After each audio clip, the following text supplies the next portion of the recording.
reacciones emocionales y sentimentales y las reacciones de Cristo en la cruz no eran de un ser humano, eran de un Dios. Ningún ser humano bajo esa presión, bajo esas circunstancias y bajo el medio ambiente donde él creció y se desarrolló, podía haber respondido como respondió desde esa cruz. Las palabras que expresó en la cruz y la forma como él vivió. Nadie en la historia pudo tampoco decir: yo soy el camino, yo soy la verdad y yo soy la vida eterna. Cuando yo leí Juan 14:6, porque mi hermano Alejandro fue el que me guió a mí a Cristo con unos misioneros y gracias a él yo soy cristiano. Cuando me enseñaron 14:6 de Juan, yo llegué a una conclusión: ni Buda, ni el Che Guevara, ni Marx, ni Friedrich Nietzsche, ni Jean-Paul Sartre, ni los grandes hombres de Dios que se consideran los iluminados. Nunca leí la historia de todos ellos. Ha dicho: yo soy el camino, la verdad y la vida.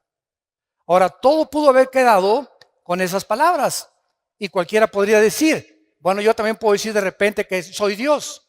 Fue lo que dijo el Dalai Lama en 1992 al Papa Juan Pablo II.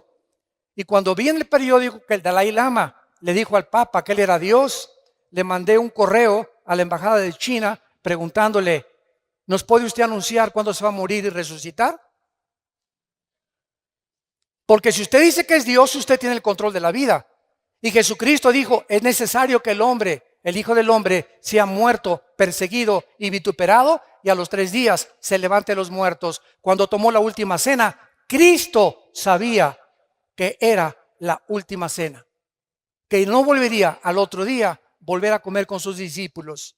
Y así fue como él les dijo: este pan y esta copa que vamos a beber, no la van a comer ustedes ni a beber hasta que estemos todos juntos en el reino de Dios.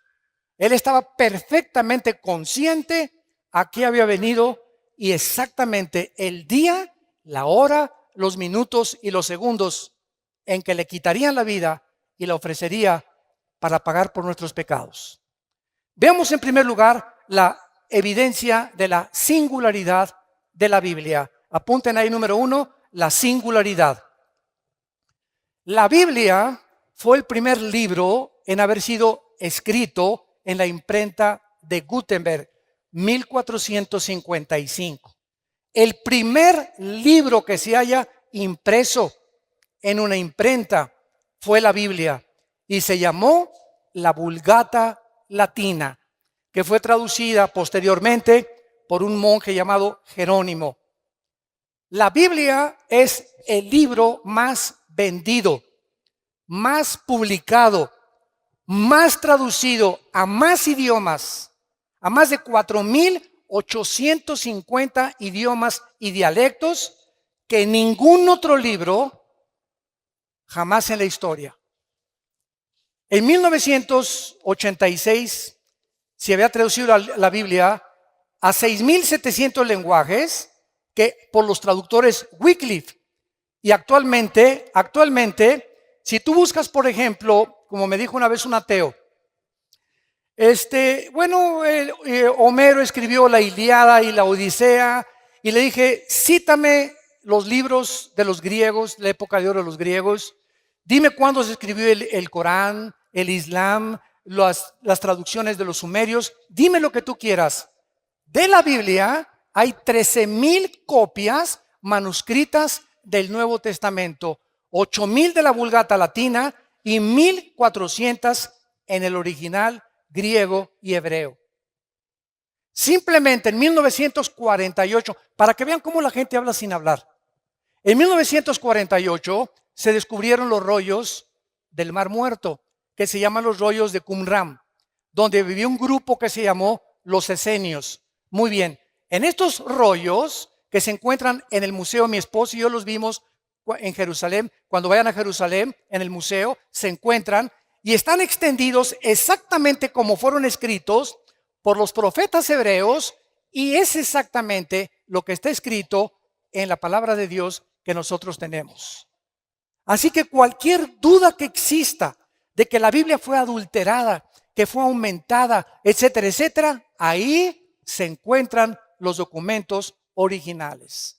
Ahora bien, en el último siglo, la Biblia ha comenzado a traducirse, que la Biblia del joven, la Biblia de la esposa, la Biblia de los jóvenes, etcétera, etcétera, y todas las traducciones modernas están de alguna u otra manera alteradas por la Sociedad Bíblica Internacional. ¿Por qué?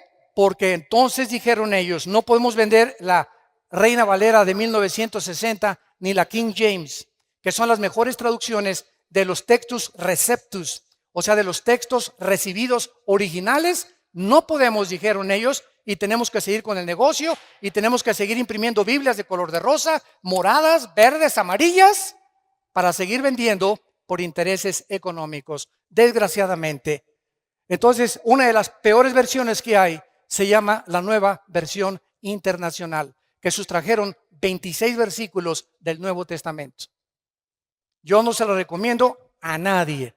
Entonces, esto nos muestra claramente, ¿verdad?, el ataque que la Biblia tiene. Por ejemplo, después de su muerte, un hombre que se llamó François Voltaire, en 1778, un ateo agnóstico que persiguió a la Biblia y a los cristianos en Francia, dijo lo siguiente antes de morir: la Biblia jamás podrá, después de mi muerte, pasar a la historia y nadie la volverá a publicar. Cuando se murió, la casa de Voltaire se convirtió en la imprenta más grande de Biblia de Europa. Coincidencias del destino. Veamos a continuación su unidad. La Biblia es un compendio de 66 libros. Vean esto, son 66 libros que hacen un solo compendio. Estos 66 libros fueron escritos en 1500 años. En 1500 años. El último libro que se escribió en el siglo I después de Cristo fue el libro del Apocalipsis. Estos 66 libros fueron escritos por más de 40 hombres diferentes.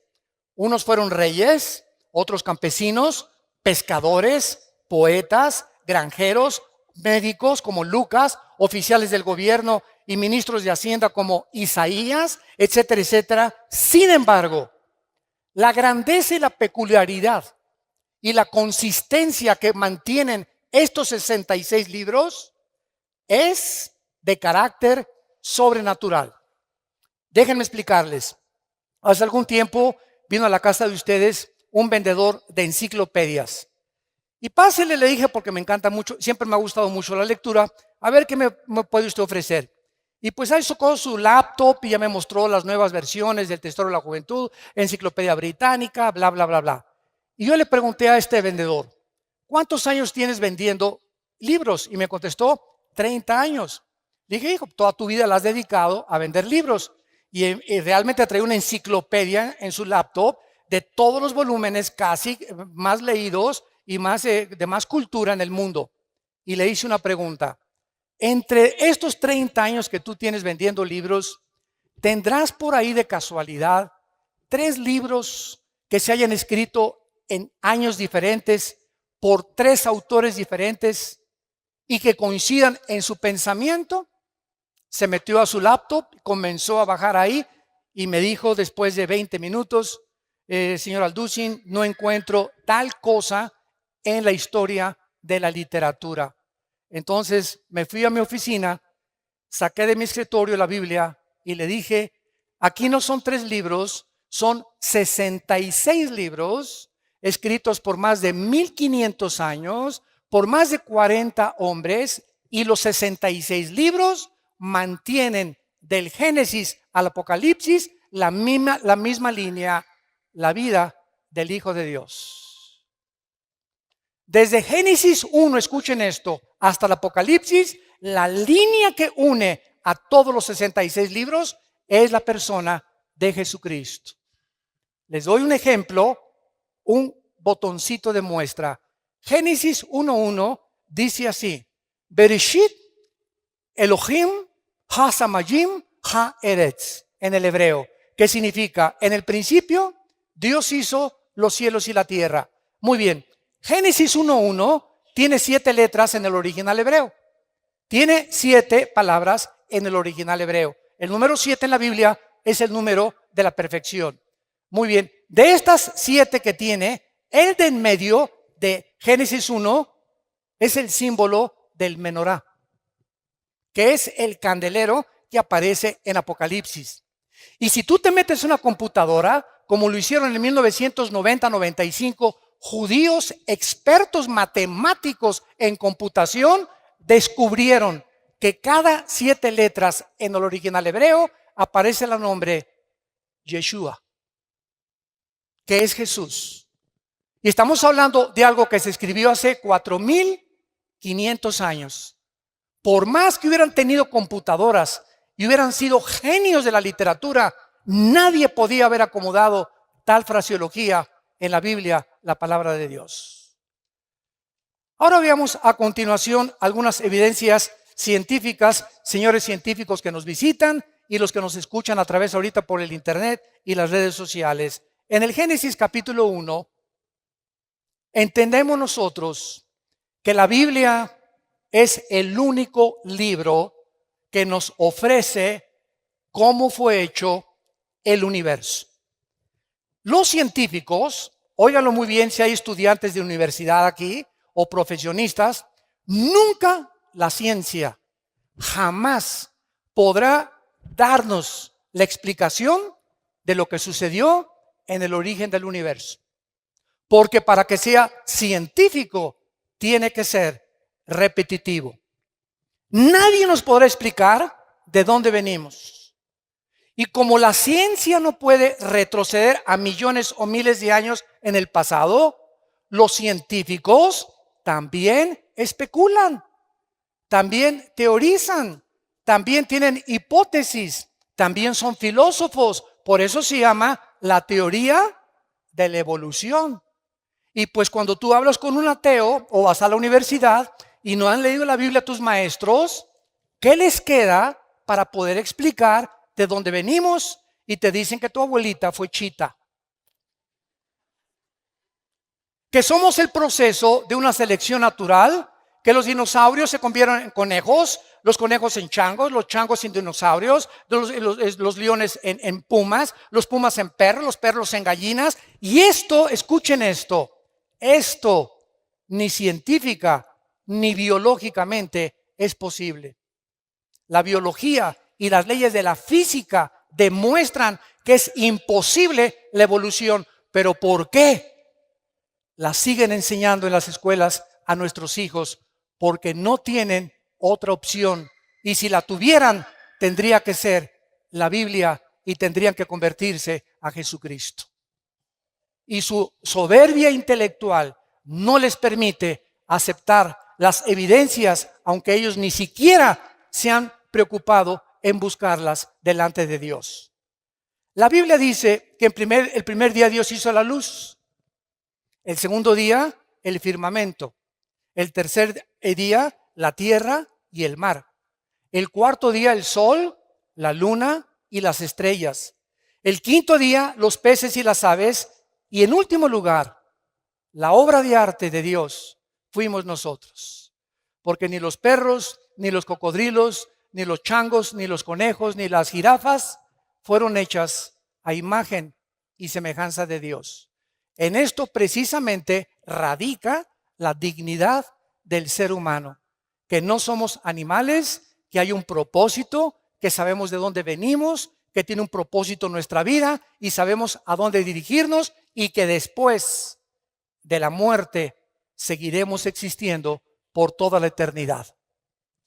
Ahora, muchas personas me han preguntado, ¿cómo es posible que el primer día Dios haya hecho la luz cuando hasta el cuarto día apareció el sol, la luna y las estrellas? No. La Biblia se contradice y es imposible que esto haya sido Yahvé. La Biblia no es la palabra de Dios. Espérame tantito. ¿Tú sabes qué es la luz? La luz es un fluido de electrones o un tipo de electromagnetismo. Y la luz hasta el siglo XXI no se ha podido definir claramente con el aspecto científico. Entonces, ¿qué quería decir Dios? Y Dios dijo que sea la luz y fue la luz. La luz es el espectro electromagnético que rodea la Tierra y que hace posible la comunicación entre los seres humanos y los animales. Si nos vamos en un cohete y nos salimos de la Tierra a la Luna, nos tenemos que llevar escafandras, porque allá arriba le puedo decir, ¿verdad? Pancho, ¿me oyes? ¿Por qué? Porque la luz no se transmite en sonidos fuera de la estratosfera. Entonces necesitamos aparatos especiales saliendo de la atmósfera terrestre para poder comunicarnos. ¿Por qué? Porque fuera de la atmósfera no existe el espectro electromagnético. Ahorita se puede grabar mi voz, puedes escuchar música en el radio, se puede transmitir ahorita en CNN o en Fox News lo que está pasando en el Medio Oriente por la televisión, y ahí viene corriendo la imagen desde el Medio Oriente, lo que está pasando a mi televisión en cuestión de segundos, gracias al espectro electromagnético. Y la Biblia tenía razón. Ahora, muy bien, ¿por qué respiramos? Para que respiremos tiene que haber una fotosíntesis de las plantas. Y las plantas, para que existan, necesitan tener el agua. El orden en que Dios pone la creación del universo es exactamente el orden que la ciencia comprueba que era necesario para que la vida apareciera. ¿Quién le reveló a Moisés hace 4.500 años el orden en que el universo fue hecho por Dios? Veamos en segundo lugar las pruebas de la genética, que son las que más me gustan, porque siempre estoy fascinado con la genética. Es impresionante lo que encontramos en lo que vamos a ver a continuación. Escuchen esto. Hasta 1860, apúntalo. Hasta 1860 un hombre llamado Gregorio Mendel descubrió las leyes de la herencia. Era un monje que comenzó a hacer experimentos con chícharos y comenzó a mezclarlos y vio que un chícharo verde transmitía características verdes al otro chícharo y que ese chícharo le transmitía también exactamente el tamaño de ese chícharo anterior y otras evidencias más. Entonces dijo, algo se transmite de una manzana, una semilla de manzana, tiene cosas que cuando se siembran producen manzanas. La semilla de la uva produce uvas, la de la papaya produce papayas. Él descubrió que algo dentro de las semillas propagaba la consistencia, el tamaño, el color y hasta las vitaminas de la información que tenían las semillas. Pero él no tenía microscopio todavía. Y hasta 1954, el doctor James Watson gana el premio Nobel cuando descubre el ácido desoxirribonucleico, el ADN. Y este hombre gana el premio Nobel y descubre que en las billones de células que el cuerpo humano contiene, estamos compuestos de billones de células, en cada una de las células contenemos un software. Para hablarles en idioma del siglo XXI, cibernético. Cada célula de nuestro cuerpo contiene información genética codificada. Cuando hay información inteligente, la materia no la puede producir. La materia no puede producir el pensamiento, ni la materia puede producir la conciencia. Por eso es una de mis armas favoritas a los ateos, que son mi plato favorito. Y siempre les digo a los ateos, bueno, ustedes, a ver, explíquenme el universo, ¿no? Una explosión, el Big Bang. ¿Así? ¿Y quién produjo la explosión? ¿Qué se encontraba antes de la explosión? Para que haya una explosión tiene que haber una causa, porque toda causa tiene un efecto y todo efecto tiene una causa. Ok, vamos a seguir esa línea de pensamiento que los ateos dicen. De una explosión surgió la materia. Ok. ¿Y la materia produce el pensamiento? ¿La materia produce la conciencia? ¿Es la materia inteligente? Entonces, ¿de dónde vino la conciencia que los seres humanos tenemos, que no tienen los animales, a la que llegaron los griegos? Aristóteles, Sócrates, Demóstenes eran más inteligentes que los ateos del siglo XX, porque los griegos del siglo de 150 antes de Cristo, escuchen lo que dijeron: pienso, luego existo, existo, luego vivo. Vivo, tiene que haber una causa, esta causa no puede estar dentro de mí, esta causa tiene que estar fuera de mí. Yo no sé cómo se llama la fuerza, el poder, un dios o muchos dioses, pero fuera de nosotros no tenemos la causa de nuestra existencia. Forzosamente tiene que haber un Dios. Es increíble que la filosofía del siglo XX no haya superado la filosofía del siglo de oro de los griegos. Los griegos, siguiendo una línea de lógica elemental, concluyeron que tiene que haber un Dios, tiene que haber un principio y tiene que haber un final, por la misma lógica del razonamiento que Dios nos ha dado. Ahora bien, cuando nosotros vemos en Génesis 1, versículo 11 y 12, las leyes de la genética, que antes de 1860, estamos hablando casi 5,000 años antes de que se descubrieran las leyes de la herencia, y casi 6,000 años antes que se descubrieran las leyes del código genético hereditario o el ADN en 1954 por el doctor Watson y el doctor Crick, que fue una pareja de científicos. Dice así la Biblia: después dijo Dios, Génesis 1, versículo 11, produzca la tierra hierba verde, hierba que dé semilla, árbol de fruto que dé fruto, según su género, que su semilla esté en él, sobre la tierra, y fue así. Produjo pues la tierra hierba verde, hierba que da semilla, según su naturaleza, árbol que da fruto, cuya semilla está en él, según su género, y Dios que era bueno. Versículo 21, y creó Dios los grandes monstruos marinos y todo ser viviente que se mueve, que las aguas produjeron según su género, y toda ave alada según su especie, y vio Dios que era bueno.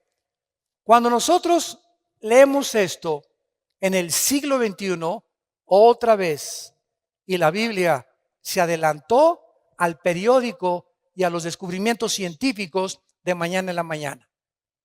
La Biblia es más moderna que el periódico de mañana en la mañana.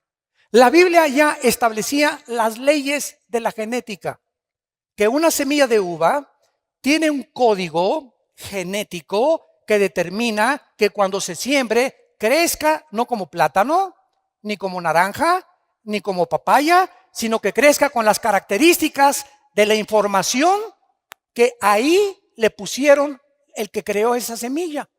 Y además esa semilla trae características antioxidantes para que los seres humanos cuando coman uvas sepan que están tomando antioxidantes. A las semillas de las naranjas tiene un código informativo, un software que Dios les puso para que cuando se siembre den exactamente según la naranja, las características de la naranja, las vitaminas de la naranja, el color y el tamaño de la naranja, y no plátanos ni papayas. Y cuando Dios hizo al ser humano con espermas del género masculino y a la mujer con cromosomas del género femenino. Y encontramos algo maravilloso, que Dios, les he preguntado esto a mucha gente, ¿quién piensan ustedes que fue primero, el hombre o la mujer? Y todos contestan y voltean a ver a su mamá. Todos aquí, no hay nadie que no haya tenido mamá. No, entonces me contestan, es lógico que Dios haya hecho primero a la mujer. Sin embargo, la Biblia no nos lo explica de esta manera.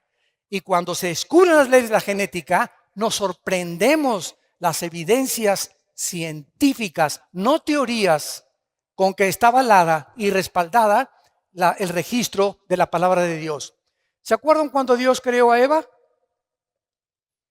¿De dónde la sacó? Muy bien. Primero Dios hace al hombre. Agarra el polvo de la tierra, así de lodo nos hizo a nosotros, varones. así de lodo a los hombres, ¿verdad? Así toscos, bruscos. Y ya después de que hace a Adán como una estatua, Dios hace esto. Y Adán recibe algo que no recibió Chita, ni los gorilas, ni los rinocerontes, ni los pájaros, ni los perros, ni los gatos. El hombre recibe el aliento directo, infundido de Dios, porque dice Eclesiastés 3:11 que Dios pone desde ese momento la eternidad en el corazón humano. Dios sopla dentro de él algo que era de él, de Dios. Y por eso somos a imagen y semejanza de Dios. Y después de que Dios crea a Adán, pues lo lleva al huerto y lo pone a labrar el huerto y a poder sembrar en el huerto. Trae a todos los animales para que les ponga nombre. Y ya que Adán vio que Chita no podía ser su novia, ni la jirafa, ¿verdad? Ni ninguna leona, ni ninguna tigresa por ahí. Entonces Dios pone a dormir en capítulo 2 del Génesis Adán, y escuchen lo que pasa. Esto es impresionante. Adán duerme y Dios dice en la Biblia que saca una de sus costillas, porque la palabra en el hebreo es Selah, que significa costilla. Y de esa costilla, de ese material genético, saca al hombre. Muy bien.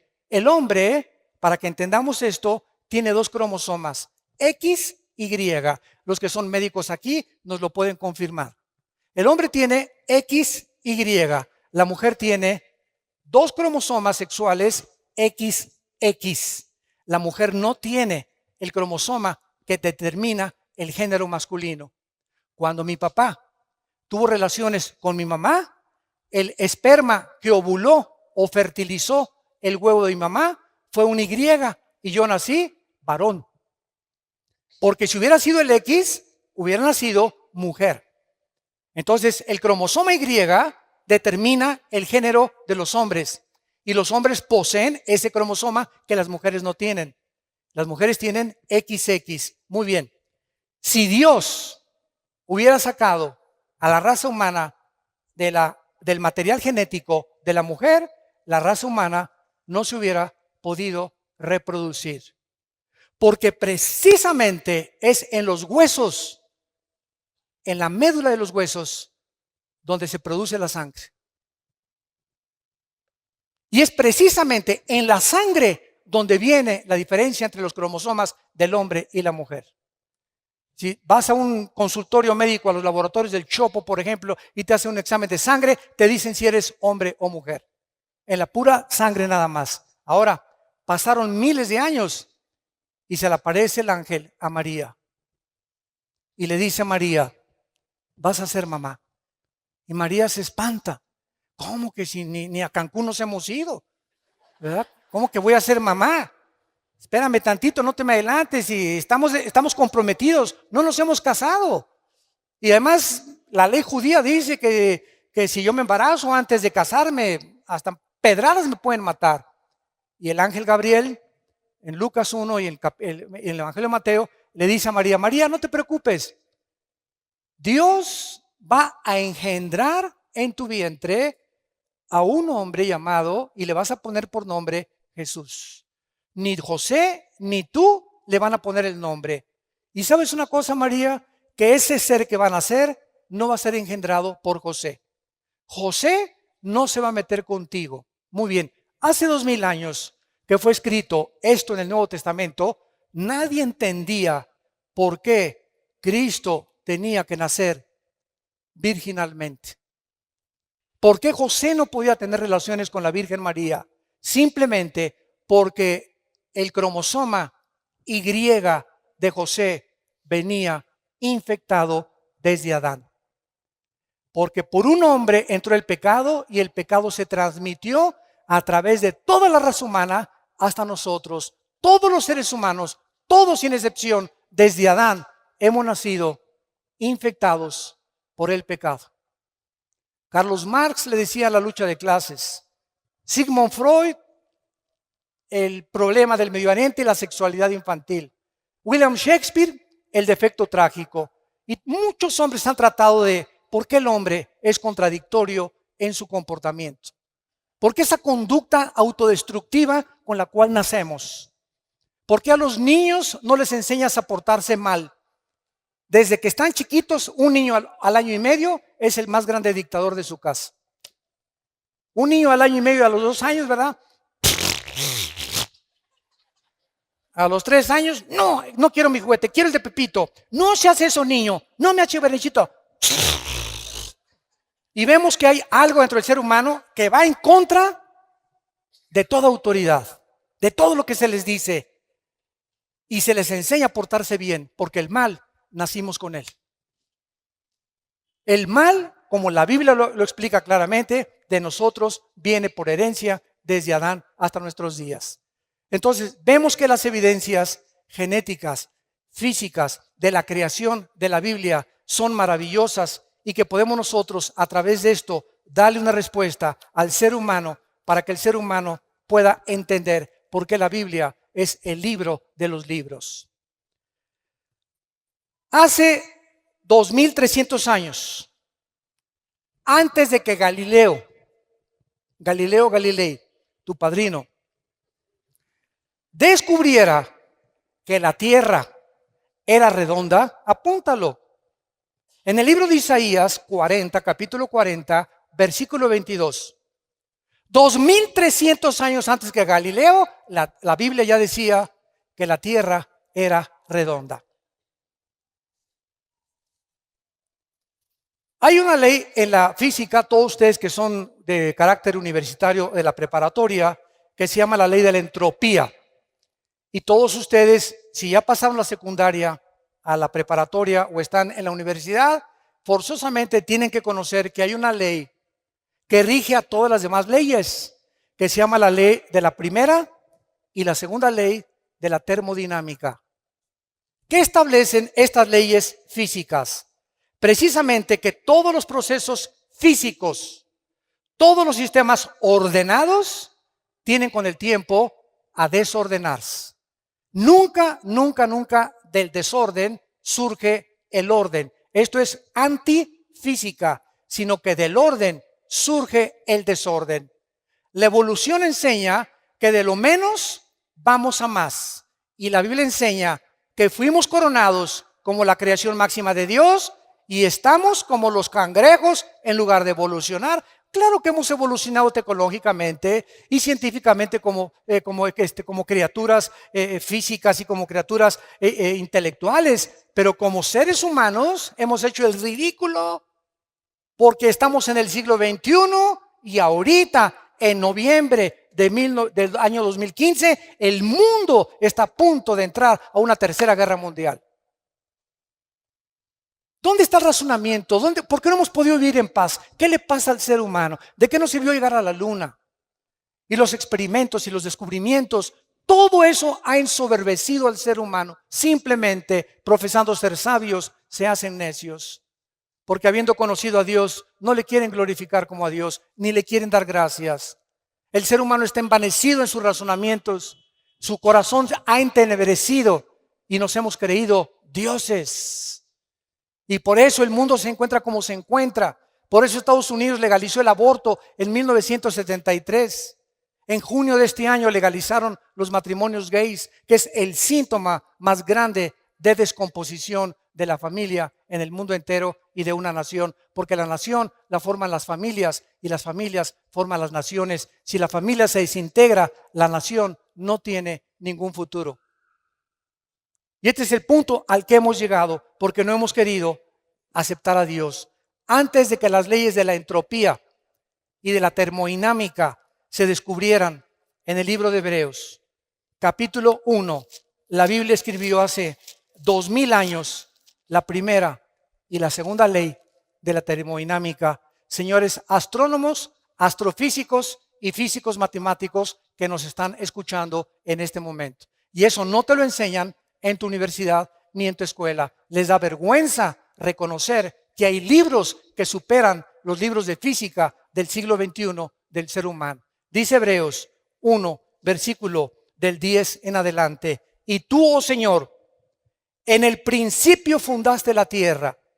Los cielos son obra de tus manos. Ellos perecerán, mas tú permaneces. Todos ellos se envejecerán como una vestidura, como un vestido los envolverás y serán mudados, pero tú eres el mismo y tus años no acabarán.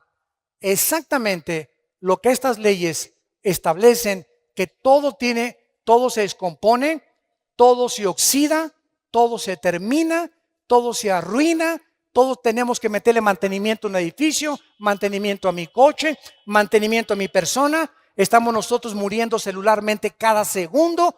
Todo el universo que está a nuestro alrededor está en proceso de descomposición.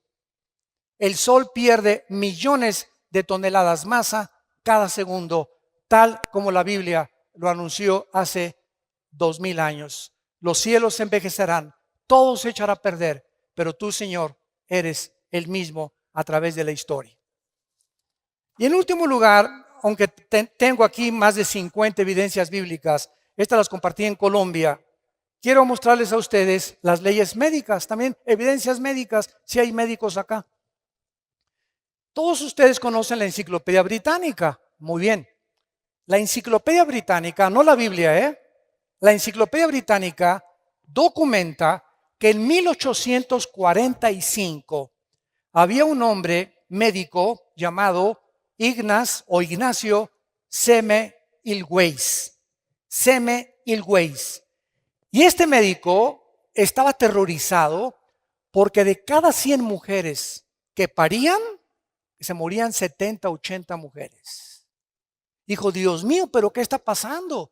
Somos médicos y nosotros tenemos que en lugar de que se nos mueran, salvarles la vida.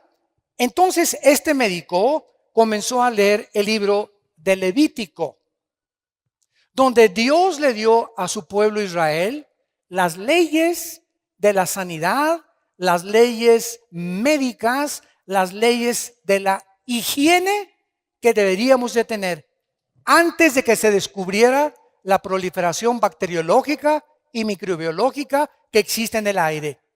Por ejemplo, si tú ves a un perro que se hace chis en la calle o que se hace excremento en la calle, ese excremento tiene millones de bacterias que comienzan a subir en el aire y no las vemos. Y tú pasas y haces y respiras y ahí te estás metiendo, ¿verdad?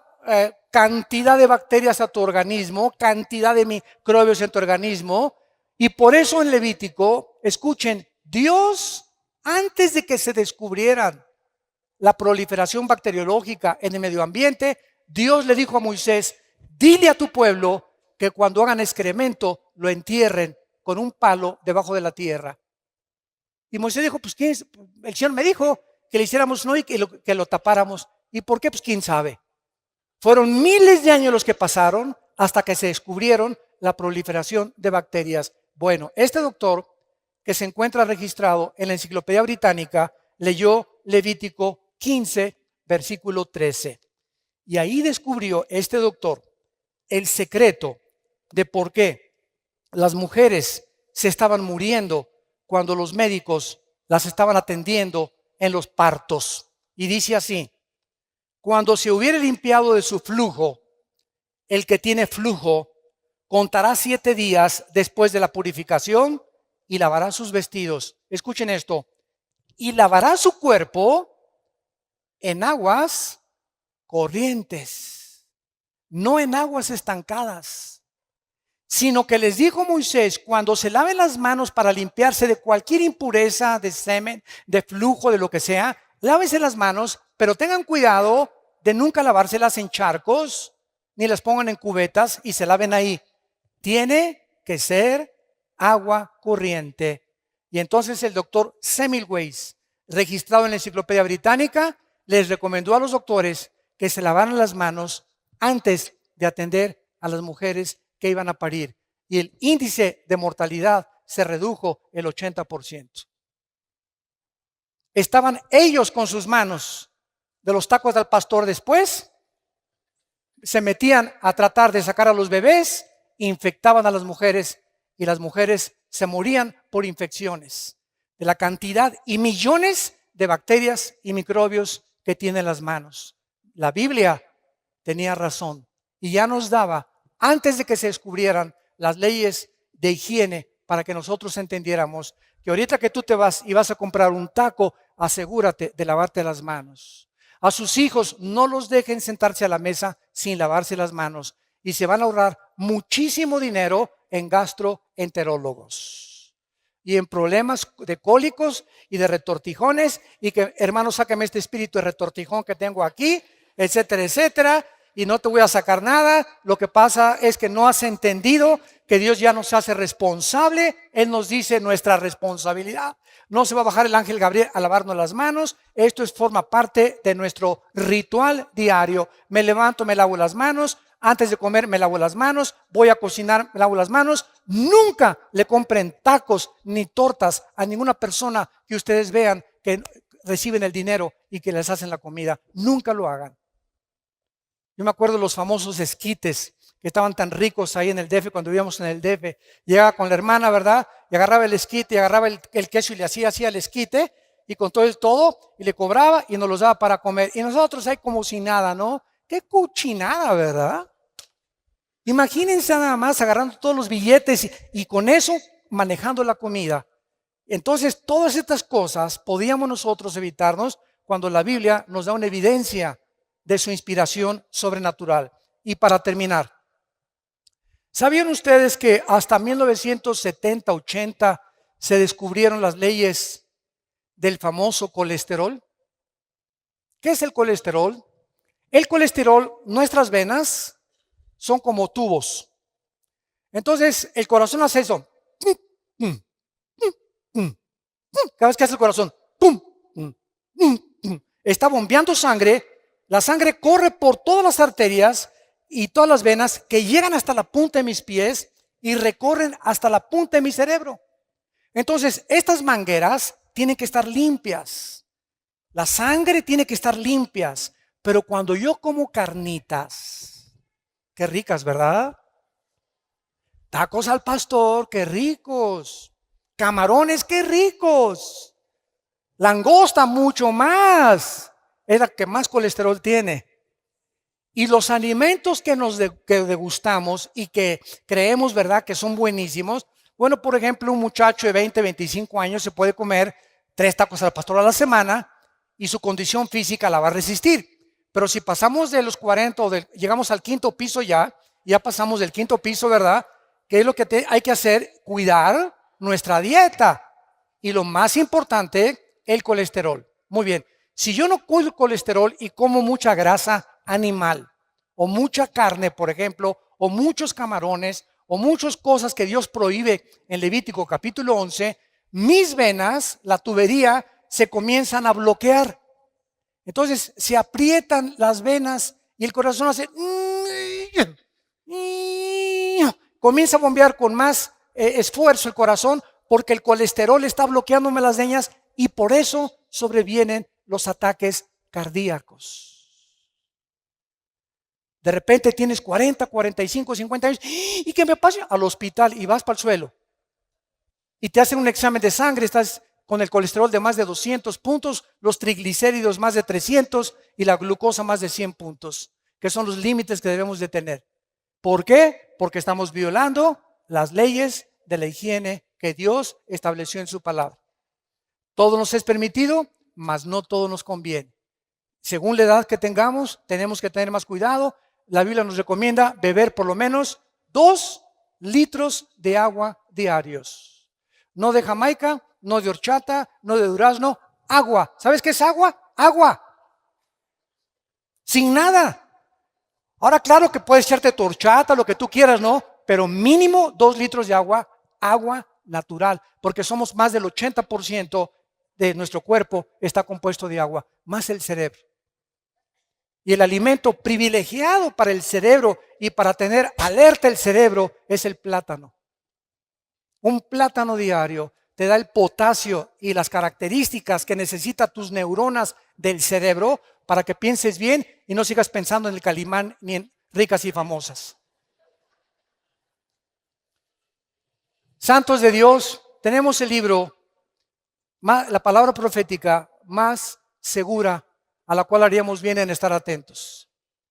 Qué privilegiados somos nosotros los cristianos, de tener un mapa, un GPS, una brújula que me diga cómo tratar a mi esposa, qué es el matrimonio, cómo debe ser mi noviazgo, cómo debo manejar mis negocios, cómo debo de manejarme la sociedad, cómo debo de pensar, a dónde me dirijo, cómo sacar de mi vida el estrés, la ansiedad fuera de mi vida. No, no, no. Confío en Dios, Él es mi Salvador, mi roca, mi castillo. Oh Dios, en ti confiaré. Fuera estrés de mi vida. Ahora sí he descubierto que el estrés es la enfermedad.